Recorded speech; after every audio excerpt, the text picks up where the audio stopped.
மயிலாடுதுறை மாவட்டம் திருவாடுதுறை சைவ ஆதீனங்களில் ஒன்றானதாகவும் இந்தியா சுதந்திரம் அடைய செங்கோல் வழங்கி சிறப்பு செய்த ஆதீனமாக திகழும் திருக்கயிலாய பரம்பரை திருவாடுதுறை ஆதீனம்.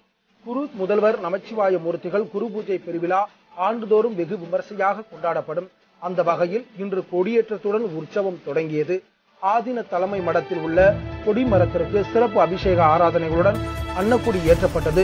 10 நாட்கள் நடைபெறும் இத்திருவிழாவில் நாள்தோறும் சமூக பணி, சைவப்பணி உள்ளிட்டவற்றில் சிறப்பாக பணியாற்றி வருபவர்களுக்கு 5000 பொன்கிளியுடன் சிறப்பு விருதுகளும், பல்வேறு சைவ சமய புத்தகங்கள் வெளியீட்டாளரும் நிகழ்வுகளும் விழாவின் முக்கிய நிகழ்வுகளாக 5ஆம் நாள் உற்சவமாக வருகிறது.